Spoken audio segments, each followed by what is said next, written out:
You will hear a number of different recordings and you will have to answer questions on what you hear. There will be a time for you to read the instructions and questions, and you will have a chance to check your work. All the recordings will be played once only. The test is in 4 sections. Write your answers in the listening question booklet. At the end of the test, you'll be given 10 minutes to transfer your answers to an answer sheet. Now turn to Section 1. Section 1. You'll hear an interview conversation between a banker and a customer. First, you have some time to look at questions 1 to 7.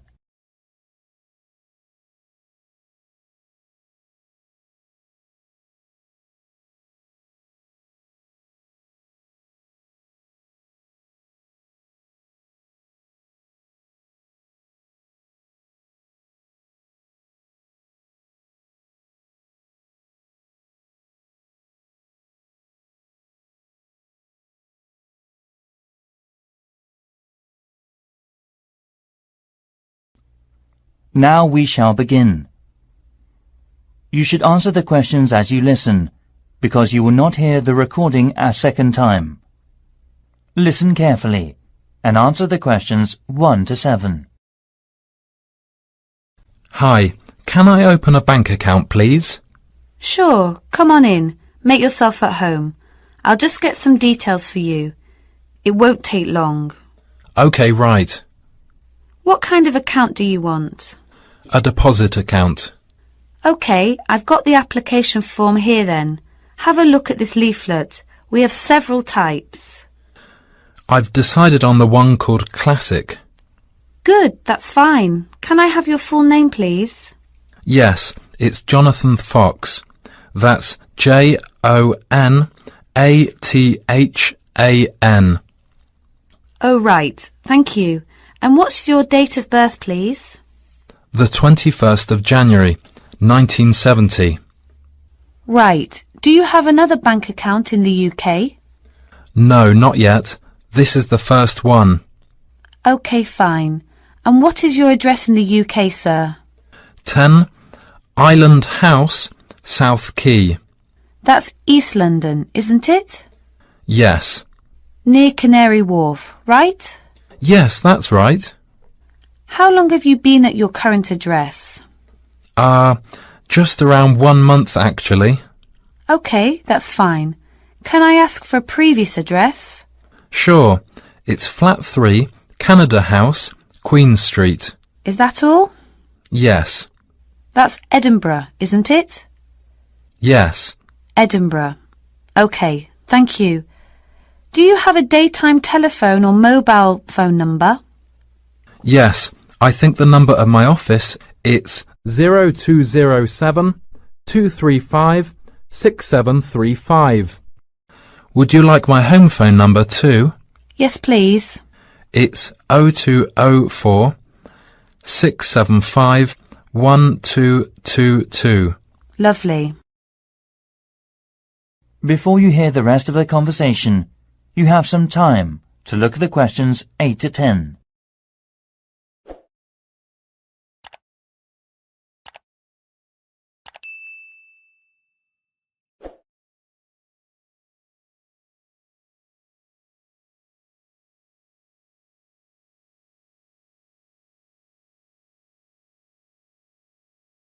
Now listen and answer questions 8 to 10. Right. What do you do for a living in the UK, sir? I am working at an English language school in central London as a tutor. It's my main job. OK. Now we usually ask for a piece of information for checking your identity, for security reasons, if you phone us. Sure. What name is your mother's first name? Because it's less likely to be known. OK, it's Monica. Thank you. Yes, Monica. It's Russian. OK, good. And how much would you like to open your account with? I've only brought £1,000. OK, fine. How often would you like to receive bank statements? I won't be needing bank statements. What about an online banking service? OK, just a moment please. Can I check in the box on the screen? Sure. I was also wondering about a mortgage service. Sure. Can you just wait a moment? I'll introduce you to a mortgage marketing manager. Thank you. That is the end of section 1. You now have half a minute to check the answers.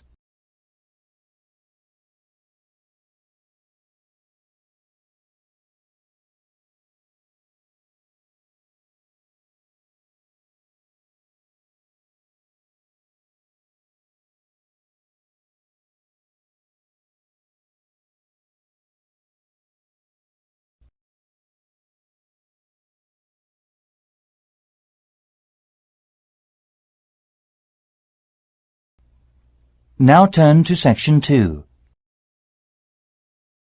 Section 2. You'll hear a tourism program, the Elizabeth House. First, you have some time to look at questions 11 to 14.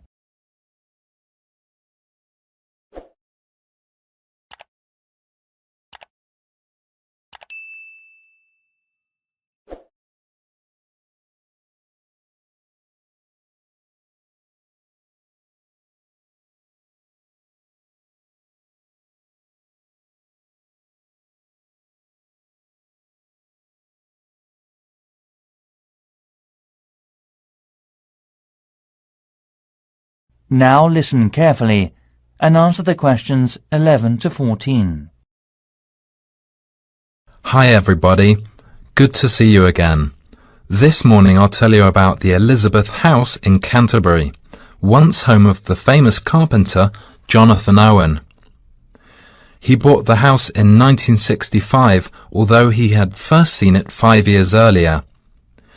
Actually, he was interested in the house as a traditional flat in England, and he paid £5,000 for it without a second thought, because of it having standard and regulation building methods during the Middle Ages in the UK. At that time, he had worked at the University of Canterbury as a head carpenter, who managed with a small building company. His professional success was abundant, but his family life wasn't so successful. His parents had suffered from diabetes and mental disease, and his brother Dan was ill with pneumonia. Moving to Elizabeth House, he started his new life. Jonathan considered the home a pure example of traditional East England country house and did some of his successful building structure work here. The backyard and garden of the house became calm and peaceful. The materials used to make the wall, chimney and roof were collected from the local area. Most of all, oak trees were in the front of the main gate. Before you hear the rest of the program, you have some time to look at the questions 15 to 20.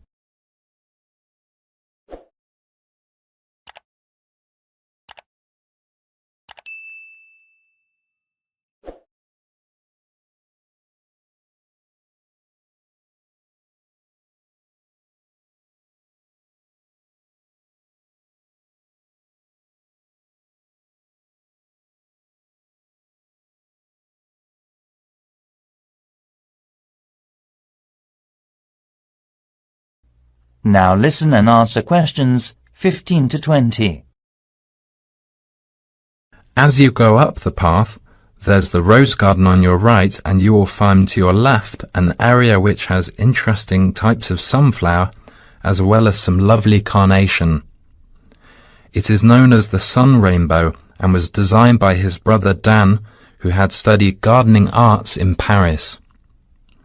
The next destination is the Japanese footbridge, with exotic Asian mountain plants and fruit growing on it. Follow the path round to the second corner, and on your left you will see the entrance to the pear tree, with its 200-year-old branches go through the path until you've reached the front of the house. Now I'll give you a couple of hours to wander around this lovely building.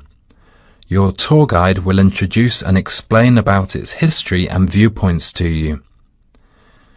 If you need to buy any of Jonathan's handbooks or other souvenirs, you can enter the house where you'll find the shop, which is located between the path and the water mill. I expect by this time you may also be in need of a rest and some refreshments from the snack bar. If you have a break, there is a lovely walk down towards the River Cotton. This is the best view for visitors. You can cross the field which spreads along the path close to the windmill. In autumn, this area will open a small event or festival which is definitely worth a visit. It is familiar a good place for growing strawberries.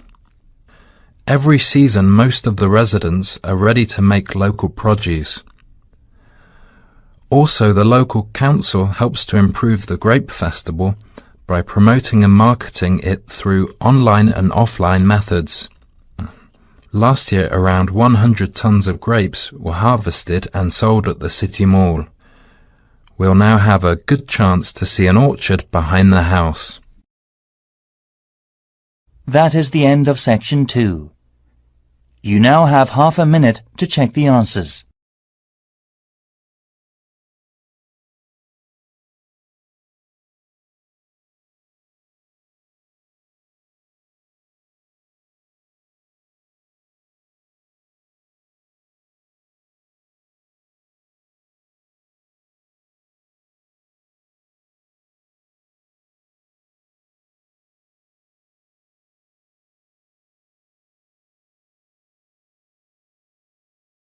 Now turn to section 3.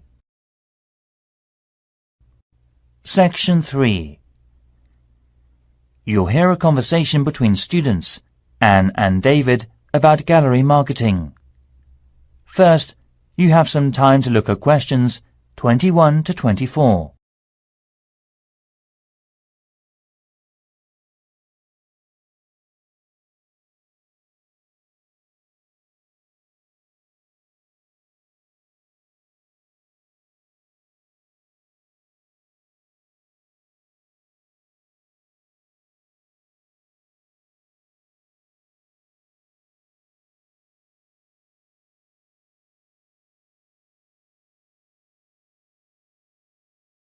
Now listen carefully and answer the questions 21 to 24.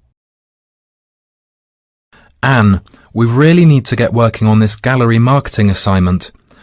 We've only got 2 weeks left until the end of the month to set up. Right, so how about getting started now? We need to work through the instructions. Well, we must search for one area from tourism industries, like the museum or gallery. There are lots of sites online. What are they about? The National Science Museum, the History Museum, the War Museum, the Tate Modern Art Gallery, and so on. You got more? We've got plenty. I've got an idea to find out the best comment. Coming this Friday, we'll get more information at the London Museum because it shows all the visitors' guidebooks of museums or galleries in the UK. It also runs a small workshop about non-profit tourism industries marketing. Great. So after visiting there, we have to use research methods, such as telephone interviews, questionnaires on the street, or sending out emails. Actually, we don't have a choice. We have to send the email. Right. We don't have to waste time deciding among them. By the way, how do we get the responses? Let's contact the London Museum's Information Centre. Actually, it may be helpful to us to collect data through our head course leader. How many people do we have to interview? Well, we have to split into 3 groups. And it looks like we have to interview 30 people for each group. So 90 altogether then. It depends on the ages too, right? That's right. So are they all the requirements? Yes, looks like it. Firstly, which part are we going to choose? My preference would be a modern art gallery, since that's where I spend most of the time. I think you've got something wrong. I don't think there are abundant differences in the exhibitions there. I mean, you get young and old, man and woman, amateur and professional, all going to the galleries. Right, so let's make it a ceramic exhibition then. So basically, what two groups will we compare and contrast for that? Male and female? Absolutely. Also, most of my respondents like the same ceramics as me. Also, I think different age groups could be changed to highlight differences. Before you hear the rest of the conversation, you have some time to look at the questions 25 to 30.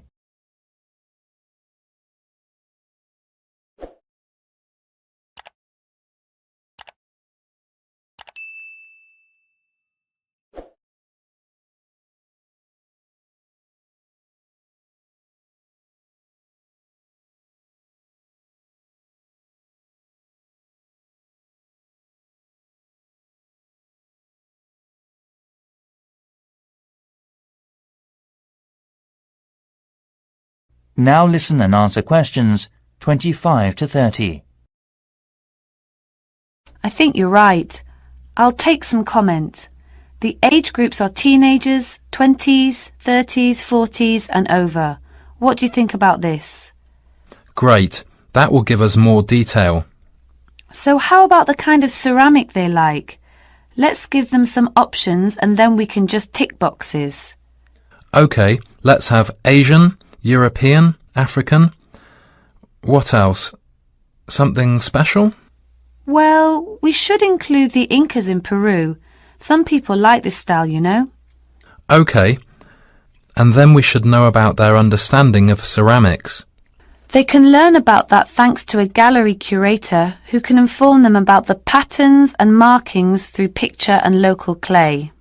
I'm curious about how they were made. I mean a process with painting and things embedded on the surface. At that time, the equipment and materials were not good, compared with the present day. I agree. We should also include an earthen vessel, of course.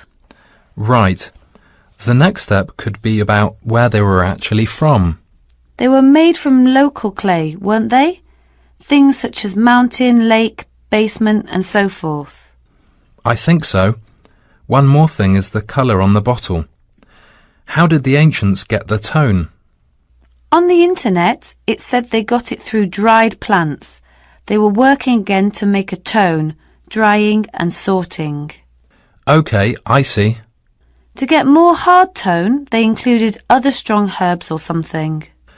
At that time, the colours were used by the rich with property. Great. You've got plenty of data, David. No. It's just beginning. We have to look for something special with more details and history for the presentation next week. That is the end of section 3. You now have half a minute to check the answers.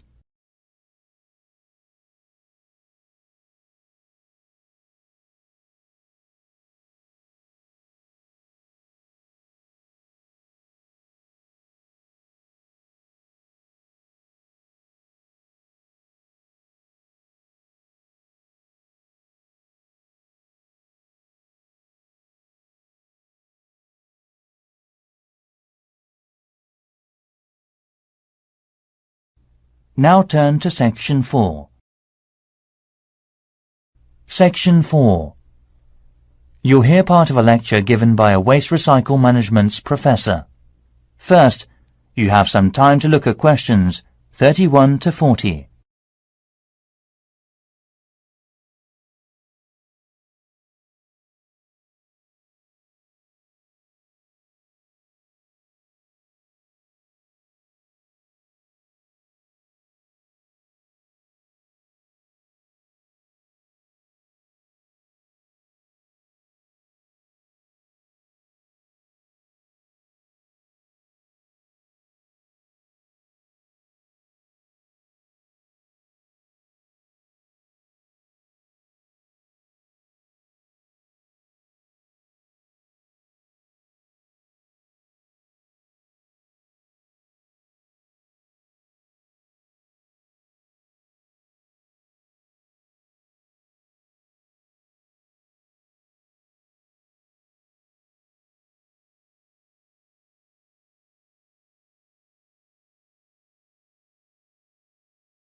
Now listen carefully and answer the questions 31 to 40.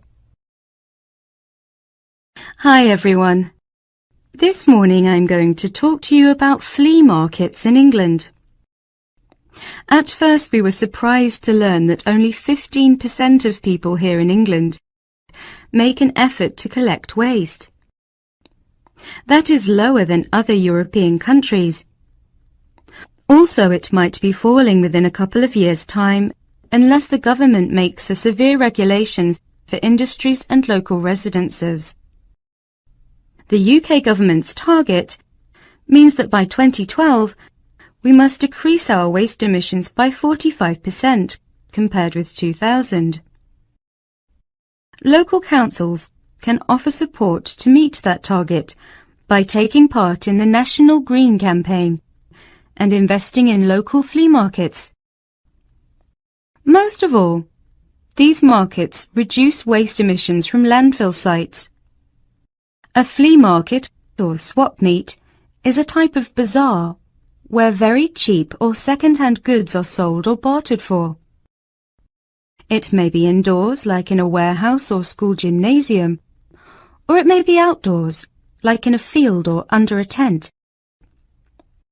The flea market vendors display the goods used on the table for selling, such as a few unwanted household items to operate commerce, including a variety of used living products. Many flea markets in European countries have food vendors who sell snacks and drinks to the visitors, and may be part of a small event such as carnivals or concerts. As part of our research, our team carried out a questionnaire with people in the local area. The results said, we need to open more second-hand shops. However, one problem is that there is a lack of information and marketing. To solve the problems, local councils should invest and support in flea markets by doing things like creating parking space, organising security, public promotions using the internet and other resources. We were also surprised to discover how waste such as furniture, computers, kitchen tools, and other such things are reused. And wooden furniture or electronic products are easy to recycle because they can be reused over and over again without becoming weaker. Around 3 million electronic goods are thrown away per year. Also, around 500,000 pieces of furniture are also disposed of. Only 1/5 is collected and fortunately recycled through many local flea markets. In 2009, there were around 3,000 flea markets in England. The number is increasing steadily so far. Surprisingly, by collecting under 15% of old books, lots of paper is imported, so more paper can be recycled in the UK.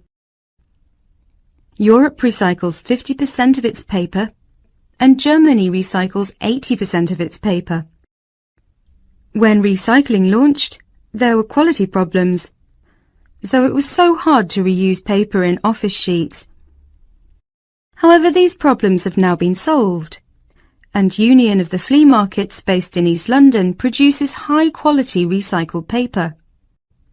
Another union, Loving Paper, currently sells the paper that has been through a sorting process to farmers or gardeners as fertilizer. So, to sum up, there seems to be a number of activities that enable people to reuse waste, but the substantial problem is encouraging people to think twice about taking their waste to a flea market instead of throwing it away. I think the recycling program will make us save materials and protect the environment in future. And next, I'll show the plan for promoting it. That is the end of section 4. You now have half a minute to check the answers.